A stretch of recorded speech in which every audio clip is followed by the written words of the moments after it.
I spent 7 years waiting for my husband to get out of prison for what he did to my affair partner.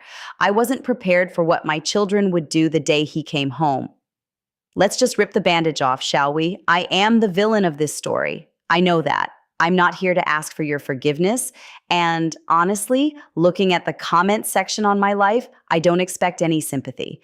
I'm here to spill the tea on how I single-handedly took a nuclear bomb to a perfect 20-year marriage, sent a good man to prison, and traumatized my children to the point where they look at me like I'm a stranger. It's 4 a.m. and I'm sitting in a house that used to be loud. You know that kind of loud? The good kind. Teenagers thumping down the stairs, the TV blaring football, my husband, let's call him David, laughing in the kitchen. Now, it's just me and the hum of the refrigerator. The silence is so loud, it actually hurts my ears. My husband, or I guess I should say my ex-husband, walked in on me in our guest bedroom with another man. His reaction was visceral, primal. Because of what happened in those 10 minutes, he lost 7 years of his life behind bars. And me? I lost everything else. Let me take you back to how we got here. Because nobody wakes up one day and decides to ruin their life. It's a slow creep. It's a series of small, selfish choices that you convince yourself are harmless until they aren't. David and I were the definition of high school sweethearts. We met when we were kids, really. We built a life that everyone envied, and I mean everyone. My own brother, Mike, worshipped the ground David walked on. David was that guy, the one who would change your tire in the rain, the one who coached the kids' little league, the one who held me when my grandmother died. He put me on a pedestal. He treated me like I was the only woman in the world. We had 2 boys and twin girls. By 2015, life was stable, and maybe that was the problem. Stability felt like boredom to me. Here's the thing about vanity. It's a dangerous drug. I had always been on the heavier side, hovering around 180 pounds. David never cared. He loved every inch of me. But when I turned 39, I had this crisis. I hit the gym hard. Pilates, yoga, cardio, starving myself. I dropped down to 135 pounds. I looked in the mirror and I didn't recognize myself. I looked hot. For the first time in my life, I felt powerful. David, bless his heart, joined the gym too to support me. He dropped about 35 pounds, looked like a tank. He was all over me. He couldn't keep his hands off me. But here's the twisted part, and I know you guys are going to roast me for this. I didn't want him. I attributed it to early menopause or stress or whatever lie I could come up with. He would plan these romantic date nights, dinners, dancing, long walks. He was trying so hard to reconnect, and I was just cold. I was checking out. I rejected him constantly. I'm tired. I'm not in the mood. My head hurts. He suggested counseling. He begged for it. He said, "Honey, I feel like I'm losing you." And I looked him dead in the eye and said, "We don't need therapy, David. You're being dramatic." Can you believe the audacity? Enter the manager. Let's call him Steve. Steve was new at my office. Younger, sharp suit, confident smile. He started paying attention to me right after my weight loss. It started innocent. "You look great today," or "Did you change your hair?" Then it became lunch. Then it became texts after work.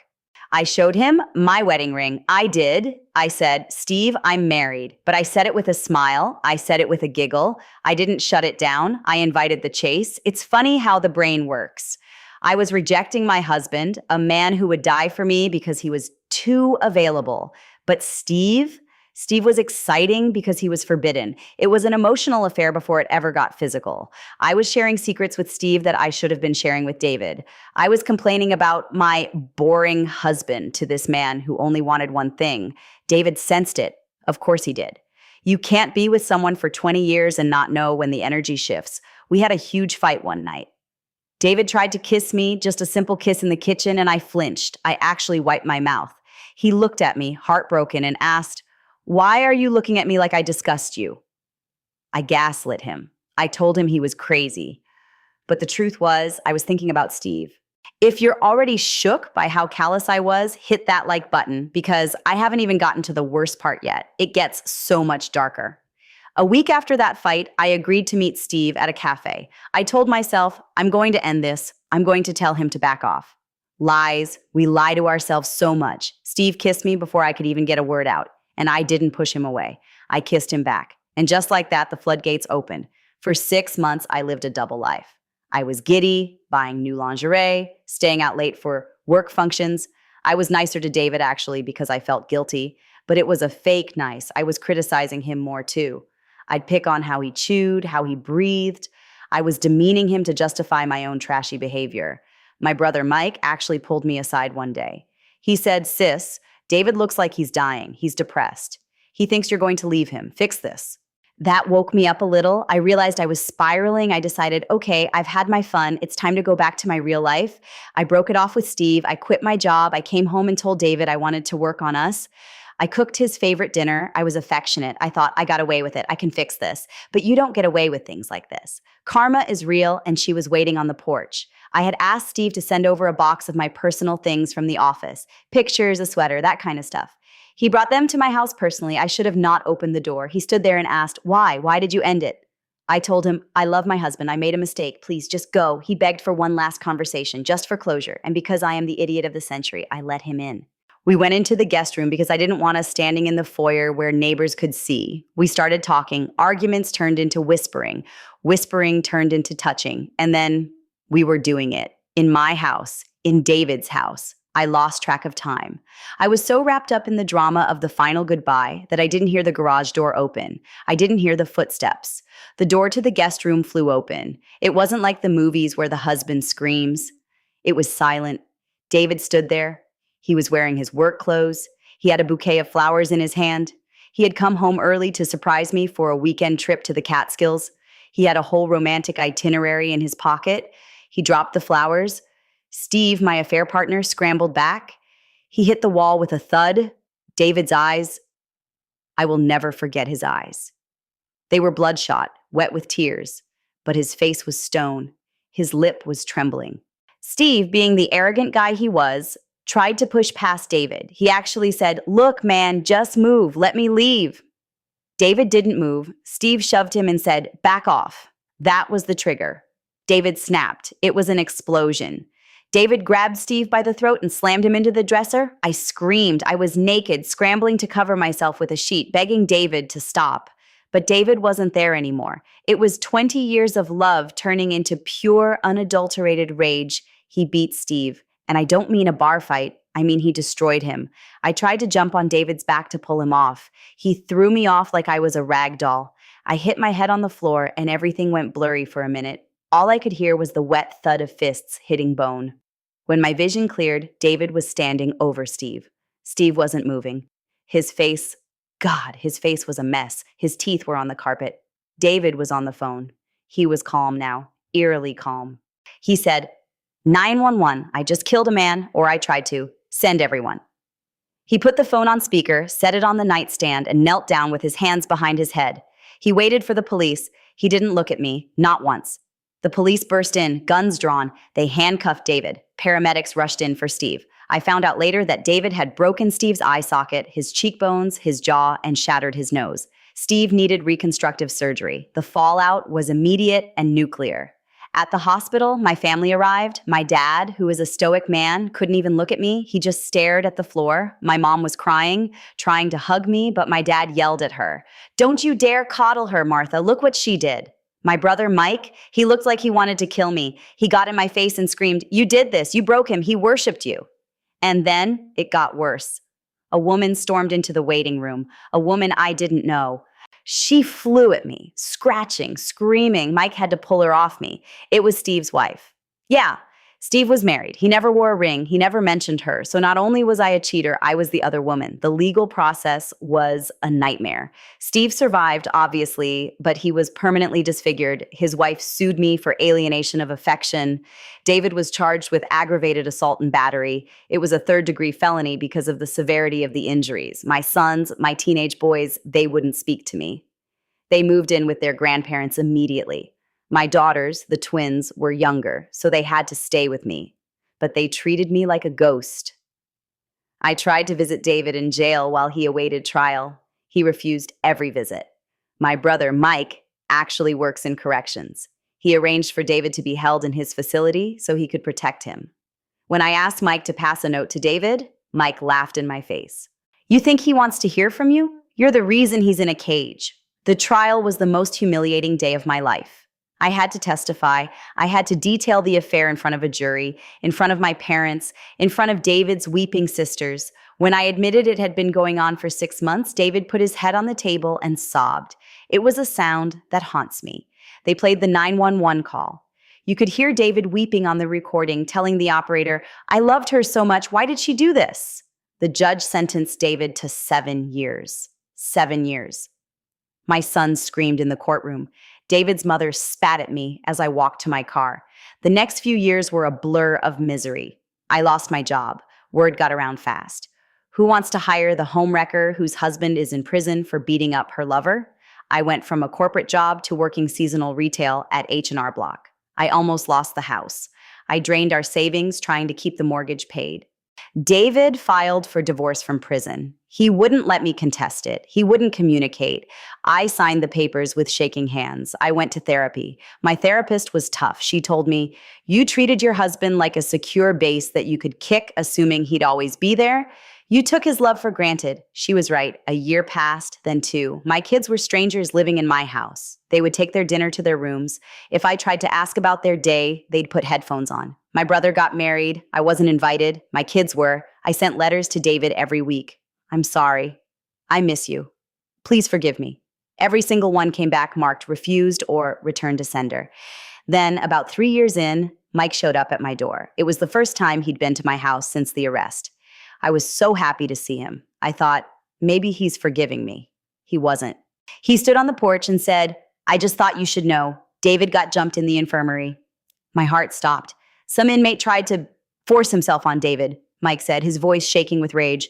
"David fought back. He took a shiv to the stomach. The other guy has a broken spine." I started crying.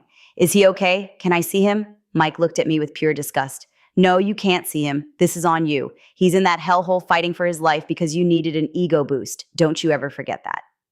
He walked away. I found out later from the kids that Mike had pulled strings to get David into protective custody after that. Time marched on. My oldest son went to college. He chose David's alma mater. He chose David's major. He didn't invite me to drop him off. My second son followed suit a year later. The twins, they were the hardest. They were stuck with me. They saw me crying in the shower. They saw me depressed, but they didn't care. They blamed me for their dad missing their prom, their swim meets, their lives. Make sure you're subscribed because the update I'm about to drop is going to make you scream. This is where it all comes crashing down. Fast forward to this year, 2023. My twins were turning 18. This was a big milestone. They were seniors in high school. Early in May, the vibe in the house changed. The girls were happier. They were talking to each other. They were even talking to me a little bit. I thought, finally, we're healing. Summer came and went. August arrived. Their birthday was approaching. I sat them down at breakfast. "Okay, girls, for your 18th, I was thinking we could do that dinner cruise you used to talk about. Or a party here?" They looked at each other. Then one of them, Sarah, looked at me and said, "Actually, Mom, we're busy on our birthday. We're celebrating the weekend after with you." I was confused. "Busy? On your actual birthday? Doing what?" She didn't hesitate. "Dad is throwing us a party and we don't want you anywhere near him." The room spun. "Dad?" I whispered. When did he get out?" "April," she said.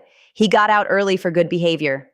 April. It was August. He had been out for 4 months. My children knew, my brother knew, my parents probably knew. Nobody told me. The realization hit me like a truck.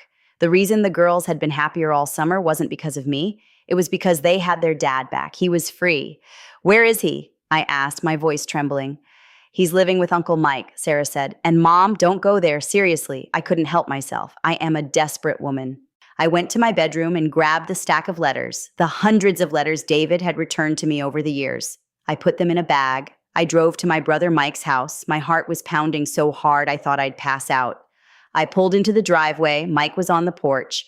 He saw my car and immediately stood up. He walked down the steps, blocking the path to the front door. I got out of the car. "Mike, please, I just want to see him. I just want to apologize to his face." "Get out of here," Mike said. You aren't welcome here." I tried to push past him. David, please," I screamed at the house. Through the screen door, I saw a shadow. Mike pushed me back gently but firmly. "Go home." I shoved the bag of letters into Mike's chest. "Just give him these, please. Just tell him I never stopped loving him." I turned around, defeated. I walked back to my car, tears blinding me. Then I heard the screen door creak open. I froze. I turned around. David walked out onto the porch. He looked older. His hair was grayer. He had a scar on his neck that I hadn't seen before, but he was still David. He was still the man I had loved since I was 16. He walked down the steps past Mike. He held the bag of letters in his hand. He walked right up to me. I thought he was going to hug me. I thought, this is it. He's going to yell or cry or something. He looked at me. His eyes were completely dead. There was no anger. There was no love. There was just nothing. He extended his hand and held the bag out to me. You forgot this, he said. His voice was gravelly. I didn't take the bag. I just stared at him. David, please, I'm so sorry. I'm so sorry. He dropped the bag at my feet in the dirt. He didn't say another word. He turned around and walked back toward the house. My twin daughters walked out onto the porch then. They stood next to their dad. They looked at me, then they looked at him. They put their arms around him. My brother Mike put his hand on David's shoulder. They all stood there, a united front, a family, my family. And I was on the other side of the invisible line, standing in the dirt with my rejected letters. David went inside. The kids went inside. Mike gave me one last look of pity, not anger, just pity, and closed the door. I stood there for 10 minutes, just staring at the wood. That was a week ago. Since then, I've learned that Steve's ex-wife, the one who attacked me, has been visiting David. Apparently, they bonded over their mutual trauma. How ironic is that? The two people I hurt the most are now comforting each other. My children have made it clear. I am tolerated, but I am not mom anymore. I am the woman who sent their father to prison. I sit here in this empty house surrounded by photos of a life I torched because I wanted to feel sexy for a few months. I wish I could tell you there's a happy ending here. I wish I could tell you that he forgave me and we're working on it. But this is real life, and in real life, some bells can't be unrung. I destroyed a good man, and now I have to watch him live the rest of his life without me while I fade into the background of my own children's story. So here's my question for you guys, and be brutal. Is there any path to redemption for someone like me, or should I just accept that I am the villain who deserves to die alone? Let me know in the comments. And if you made it this far, thanks for listening to my confession. Don't forget to subscribe because honestly, I have a feeling this story isn't over yet.